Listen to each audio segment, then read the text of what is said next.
Welcome back. That was an interesting interview with Joseph DiPrisco.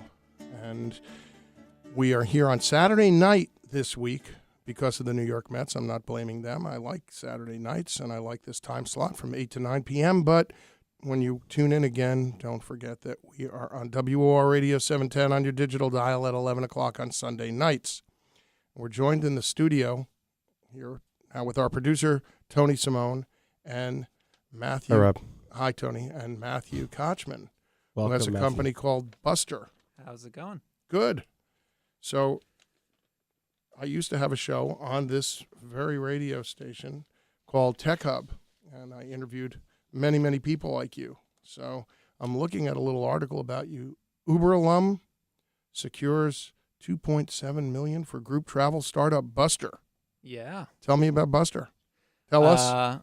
Yeah, so Buster is an online booking platform for group transportation. If you need to charter buses, limousines, SUVs, Sprinter vans, anything like that, for a wide range of events from weddings, bachelor parties, corporate events, things of that nature, we've built a very easy-to-use online platform for you to shop around, compare prices, and book instantly online.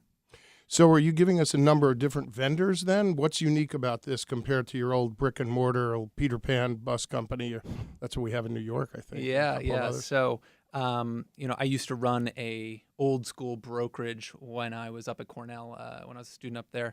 And the process is very antiquated, kind of reaching out to individual companies, and these companies are all very antiquated as well. So with Buster, what we were able to do is aggregate pricing from all the vendors in the tri-state area, bring all of their pricing onto a centralized platform, and we have a lot more understanding of what the appropriate pricing dynamics of the market should be. So we're able to offer customers up to 40% off on their trips just by being able to aggregate those prices. I wish you guys were around when my cousin got married. Yeah. I helped her for hours trying to get in a bus. It's not a party fun bus. experience. It was not fun. So if a bunch of us, if Tony and I and 12 of our dearest friends decide that some Saturday night we want to go to Mohegan Sun and, God forbid, and play craps or blackjack, you can get us a bus? What do we do? And Absolutely. How would this unfold? If you wanted to go to Mohegan Sun on Saturday, you just go to buster.com. You would follow the simple instructions to create your itinerary, and you'll be given options on a coach bus is going to cost this much, a Sprinter van is going to cost this much. It'll tailor to the amount of passengers you have. And if we wanted like one of those fancy black Mercedes buses, fully armored with machine gun ports, I mean, we could get just about anything. We have some very high-end vehicles on our platform, yes. What? Give me a high end. I'm serious. Do you have those? I like those Mercedes. I see people getting in and out of them, and I've Tinted windows. The Mercedes Sprinter vans are very common now. They're very popular, and it's like a command center almost. It's quite incredible. I mean, that would be our Wi-Fi Sprinter van option. There is basically a mobile office. How many people does that carry? Usually around 10 to 12. Really? Okay. Depending. I mean, like some of the higher end ones will have the captain chairs, which obviously limit capacity, but on average, these Sprinter vans can hold 10 to 12 people. So then, if we wanted to put together a group on Saturday night, we decide I'm forgetting about Mohegan Sun. We want to go bar hopping in New York City. We could do that too in a Sprinter van. Yeah, absolutely, could do that as well. And what might that cost us? Or am I delving too deeply here? No, a night out on the town in New York with a Sprinter van, say you need it for about 4 hours or so, you're looking at roughly between $300 and $500, and that includes tip and tolls and all that stuff. That's great. I love to complain about the Taxi and Limousine Commission and government interference with things, and it is amazing to me, having done a show where all I did was exclusively interview people like yourself, and you see the innovations made by the private sector, and what you can do online. I mean, one of the big problems with the taxi, you can't get in a yellow cab in New York and say, I have 6 or 7 stops to make. I need you to wait. The guy would go, what are you, crazy? I'm not going to wait for you. And how do they know? They don't really have your credit card. You can use a credit card, but they don't know who you are, so you could just never come back. And simple little things like that have really propelled Uber and services like yourself. Here's another thing. I once entered an auction and won a day with my family, I think a total of 8 people at the Big Apple Circus, and there was a bus included, and they actually sent, for 8 of us, one of the 60-passenger bus with a bathroom. It was pulled up in front of my apartment building. It was the most ludicrous thing. It would have been a lot nicer if we would have had one of those Sprinter vans. I don't know. So I think a lot of, can we call these old bus companies brick and mortar? Are they? Yeah, I mean, they're absolutely brick and mortar. Because they're limited to their fleet, whereas you don't have your own personal fleet. You have whatever is out there for a myriad companies. Exactly. We don't own any vehicles ourselves. We're just an aggregator, and we've created the tech layer that makes it easier for customers to interact with these old school brick and mortar businesses. So who pays you guys? Where do you get your cut? Ultimately, we take a cut from the bus company. Great. So we don't have to pay you anything. So the customer doesn't have to I pay. like this even better. Right? And they're doing well. I remember when Matt started, it was like you and an intern. It was me and a colleague of mine, Yeah. and now we have 9 people in Williamsburg. So are you limited right now to New York and the boroughs? And how big can you grow? Tri-state area, about 100-mile radius. So we'd service a lot of Connecticut. We do Atlantic City runs sometimes if we need to. We do the Mohegan Sun thing, but Long Island is a big market. Northern Jersey, yeah. And I when I go to the website, I'm sorry, I often embarrassingly haven't done my due diligence, but I promise to do this afterwards. But then it makes the questions even more important here. What do we find on the website, and do you give us suggestions of what we could do? Like, hey, go to the Mohegan Sun or come to Atlantic City, or is it? Do you offer different options or plans or packages? Yeah, so right now we're less focused on the packages. That's definitely a direction. The more curation aspect is a direction we'd like to be heading. Right now, the first iteration of it was purely utilitarian. And we actually just launched yesterday a new version of our trip builder, as we call it. And before it was kind of you just enter your basic information, but we found that customers would get confused on the different verbiage, like the difference between a stop and a destination, and are you going back? Is it a round trip? Is it a one-way?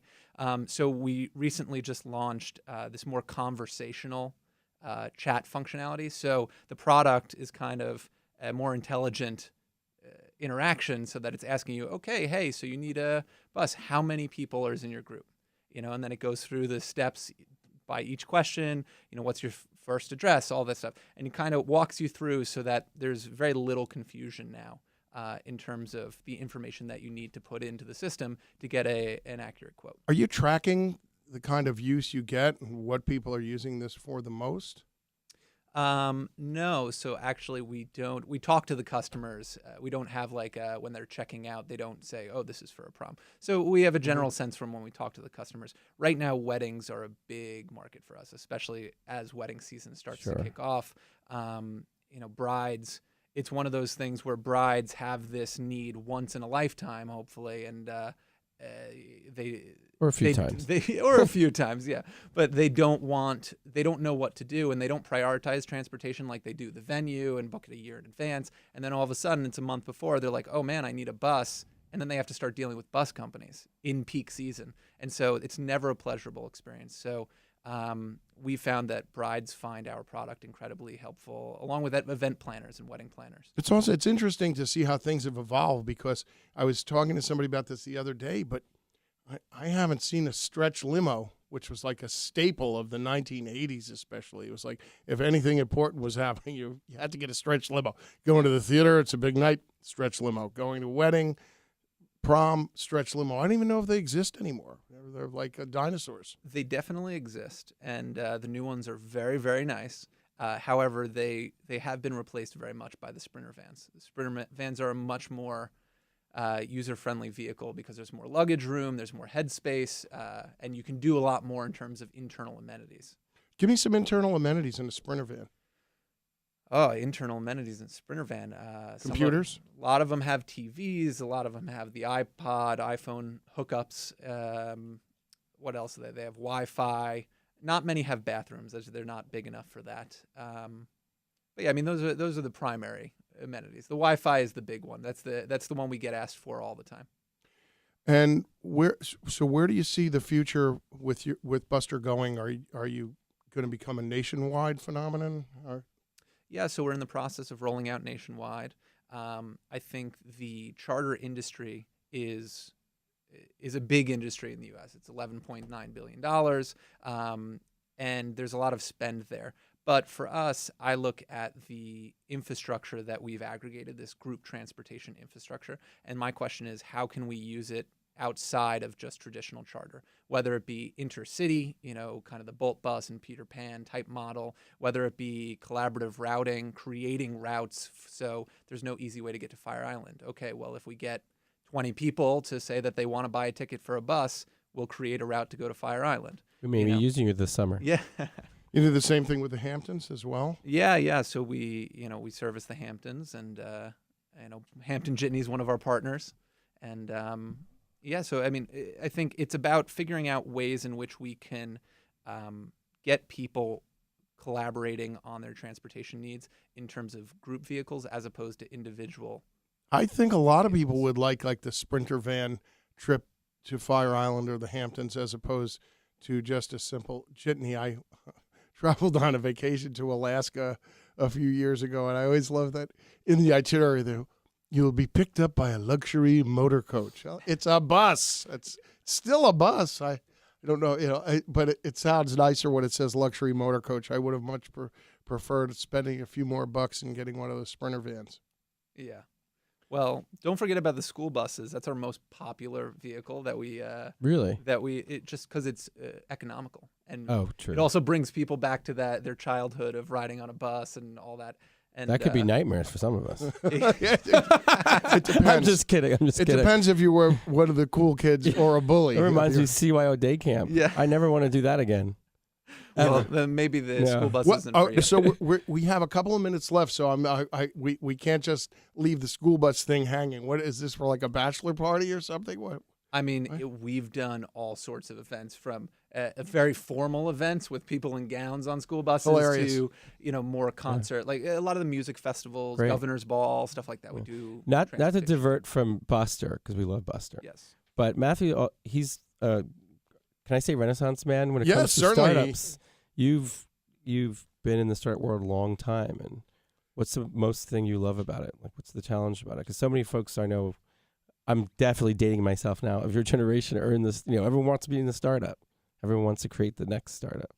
No, I think it's, for me, I've been drawn to this line of work for the flexibility and the freedom, and also that feeling of ownership of being able to put my stamp on the world in some way, So yeah, that's well, why you're really I'm drawn getting to there. Look, I mean, people used to all want to work for Goldman Sachs when they were out of business school or college, and now those same great minds and talents are starting their own companies. And I really thank you, Matthew Kochman, for joining us, and we'll have you back again. I'd like to hear how things evolve and grow. I think you have a big hit on your hands. You've been listening to Stribling's New York. I'm Rob Taub, joined by Tony Simone, and you can listen to us usually on Sunday nights at 11 p.m.